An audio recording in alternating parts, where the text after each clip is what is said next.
한 입만. 됐지.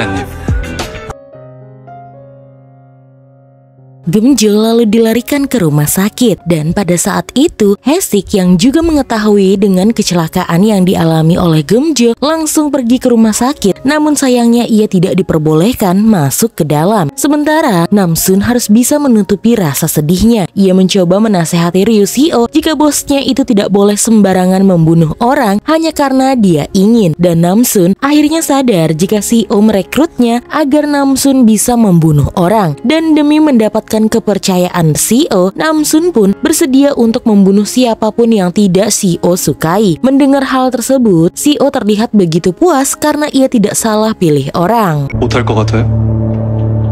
내가 왜 못해?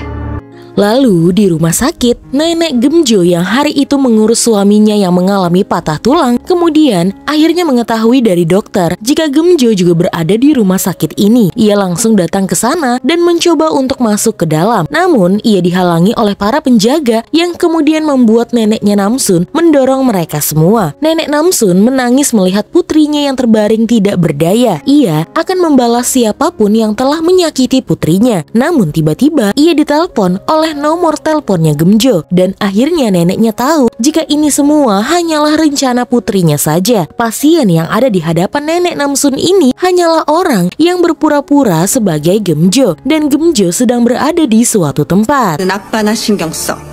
Namsun pun terpaksa mengikuti permainan Ryuseo karena perintah dari ibunya. Sehari sebelum kejadian, ibunya memberikan alasan mengapa ia terlalu memprovokasi Ryuseo. Ini memang rencananya agar CEO membuka kartu dan juga topeng aslinya. Meskipun Ryuseo tampak berbahaya, namun menurut ibunya, seseorang akan keluar aslinya saat sedang emosional. Ibunya sudah banyak bertemu dengan macam-macam orang yang jahat, makanya Namsun harus mempercayai ibunya. Namsun lalu mendapatkan pesan dari ibunya jika ia tidak kenapa-napa. Namsun begitu bersyukur dan akan segera membalas Ryuseo karena sudah berani menyentuh ibunya. 정성껏 박살내주겠어. Namsun pernah melihat sebuah faktur penjualan yang dibuat oleh Miss Baek. Ia melihat kode barangnya dan kemudian langsung bergegas mencari barang tersebut di dalam gudang. Kepala tim yang sudah baikan dan bertugas kemudian memuji tampilan Namsun yang kini telah berubah menjadi lebih cantik karena bekerja di dalam kantor Dogo. Namsun heran mengapa hari ini gudang begitu berantakan. Menurut kepala tim gudang tersebut, ada seseorang yang membuat besi penyangga penyok sehingga barang-barang berjatuhan. Ia menduga pasti Namsunlah yang telah melakukannya, karena siapa lagi kalau bukan Namsun yang membuat besi itu bisa penyok. Namsun membantah bukan dia pelakunya, dan kemudian tiba-tiba ia melihat kode barang yang ia cari-cari. 488로 해외 수출 품목 아니야? 네가 왜 알아야 되는데? Sementara itu di kantor polisi, akhirnya Yontek mendapatkan info dari pihak forensik yang memeriksa korban-korban akibat narkoba. Jadi mereka mendapatkan cara membedakan korban narkoba dan juga korban biasa. Dimana biasanya di dalam tubuh manusia ada cairan yang disebut dengan cairan cerebrospinal yang berwarna bening. Namun pada korban kasus narkoba, cairan itu telah berubah menjadi warna merah, dan itu ditemukan pada semua korban narkoba. Bahkan salah satu pegawai Dogo yang baru saja meninggal dunia yang bernama Pak Hong yang awalnya diduga meninggal karena kelelahan ternyata juga positif narkoba. Rupanya narkoba itu sudah tersebar sangat luas dan didistribusikan dalam berbagai bentuk. Dan pada kasus Hong, narkoba itu dikemas dalam bentuk minuman tonik. 근데 아니나 다를까? 역시나. Lalu kemudian neneknya Namsun datang ke sebuah ruangan di mana ruangan itu adalah tempat Gemjo bersembunyi. Di sana Gemjo menceritakan jika ia tengah melawan kejahatan dan ia diincar oleh seseorang. Nenek Namsun menyuruh putrinya itu untuk mengurus anak-anak saja daripada bermain mata-mata seperti Nam-in yang sekarang jarang terlihat. Gemjo berucap Nam-in tidak kenapa-napa karena sekarang Nam-in sedang diet. Lalu Gemjo menceritakan bagaimana ia mau dibunuh. Sewaktu mau pulang, ia diikuti oleh truk sampah. Gemjo langsung menelpon Hesik dan memberitahukan nomor plat truk sampah tersebut. Dan Gemjo juga dibantu oleh rekan prianya sehingga ia tidak akan kenapa-napa. Menurut neneknya Namsun, seharusnya Gemjo terlihat kuat agar lawannya takut. Tapi menurut Gemjo lebih baik ia berpura-pura mati saja dan kemudian menyerang di saat musuh sedang lengah. 그렇게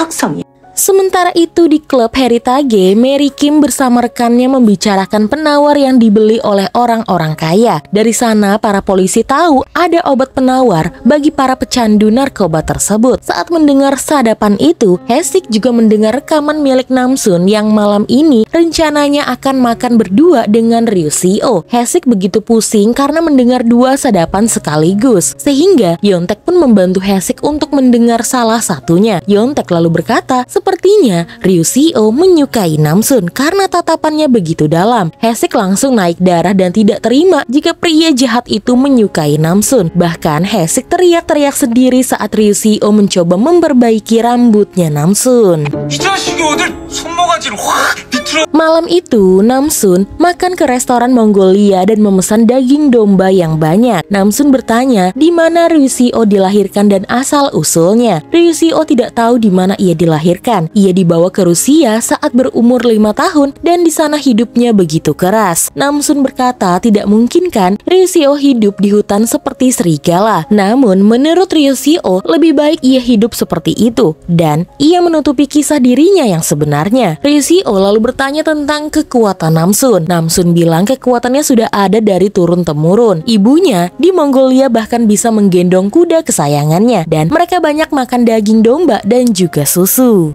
나는 채찍이 부러워요.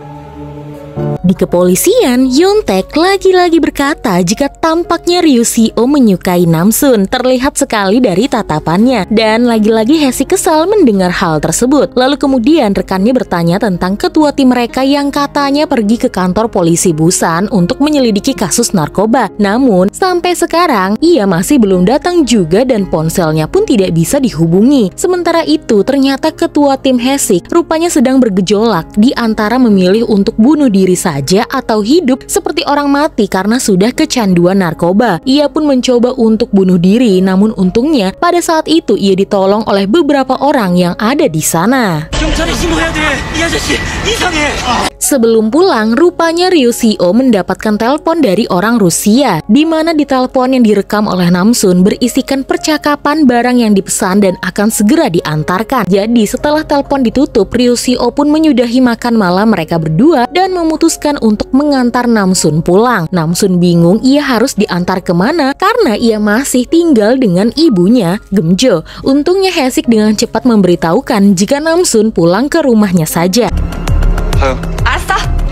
Di perjalanan, Namsun terus melihat langit malam yang indah dan meskipun banyak cahaya di malam hari, ia bisa memilah antara cahaya asli maupun cahaya yang palsu. Lalu tiba-tiba, Ryu Si-oh berkata bagaimana dengan dirinya, apakah dia asli atau palsu? Namsun sempat bingung apa yang harus ia katakan. Jadi, ia hanya berucap jika Ryu Si-oh tidak tahu jika di dalam dirinya ada cahaya asli atau palsu, setidaknya Ryu Si-oh berusaha untuk mencari cahaya asli pada dirinya. Setelah mengantar Namsun pulang, Ryu Si-oh terus kepikiran dengan perkataan Namsun, di mana dulu Ryu Si-oh hidup sangat keras di Rusia, bahkan ia belajar disuruh untuk membunuh rekannya sendiri, padahal saat itu ia masih kecil. 스트릴라이!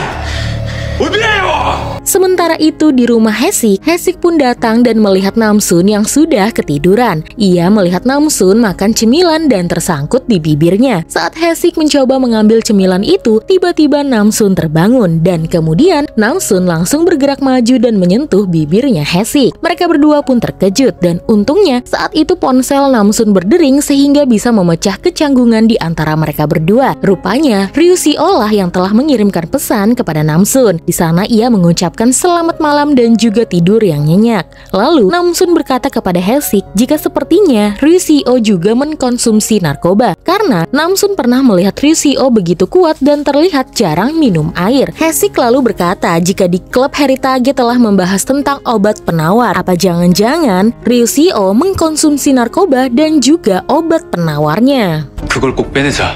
알았어. 걱정. Hae-sik masih teringat saat bibirnya dan Namsun bersentuhan. Ia langsung mengalihkan dengan membuat mie karena dari tadi ia belum makan. Saat makan, justru Namsun malah menggoda Hae-sik untuk meminta sesuap sambil menyodorkan bibirnya. Hae-sik tersenyum karena semua hal selalu dijadikan candaan bagi Namsun. Namun kali ini, Hae-sik tidak akan membiarkannya lagi. Ia lalu menyuruh Namsun untuk duduk di sampingnya, lalu mengecup bibirnya Namsun.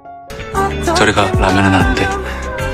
Sementara itu, Hwaja akhirnya keluar dari rumah sakit. Ia diberi pekerjaan di tempat golf pribadi milik Gemjo dan tinggal sementara di sana sampai Hwaja memiliki tempat tinggal. Hwaja lalu berkata kepada sekretaris Jung jika sepertinya Ryu Si-oh mencurigai Namsun sebagai putrinya Gemjo dan ia sudah mengelaknya. Hal tersebut membuat sekretaris Jung langsung menyampaikannya kepada Gemjo. Gemjo akhirnya senang Hwaja berubah menjadi orang yang baik. Lalu Namsun mengunjungi ibunya. Rupanya ibunya tahu di mana putri kesayangannya itu menginap tadi malam karena rupanya Haesik selalu laporan kepadanya. Karena Ryu Si-oh sudah curiga dengan Namsun, maka akan sangat berbahaya jika Namsun tetap tinggal bersamanya. Lebih baik Namsun tinggal bersama Haesik saja. Dan anggap saja ini adalah latihan saat mereka berdua nanti berumah tangga. Sekali menyelam minum air, Namsun langsung menyetujuinya dan ia akan membuat Haesik menjadi miliknya sesuai prosedur. Hal tersebut membuat Gemjo langsung teringat dengan dirinya sendiri. Putrinya begitu mirip dengannya.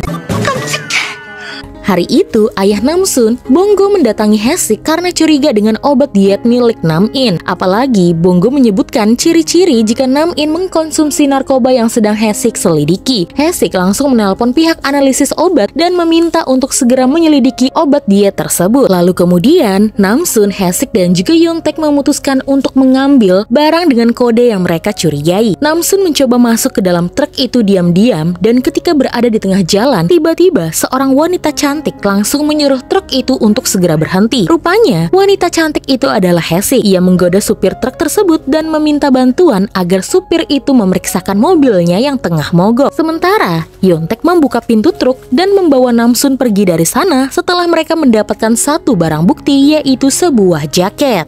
고마워.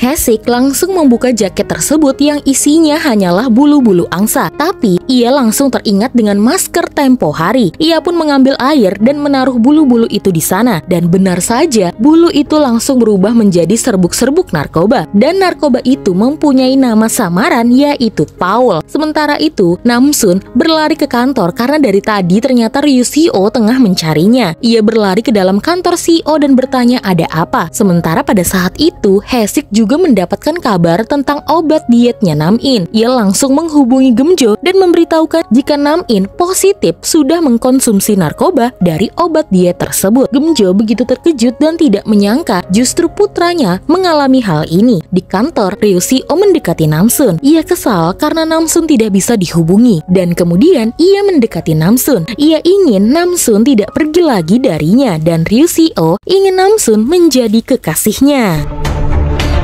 나랑 사귈래요?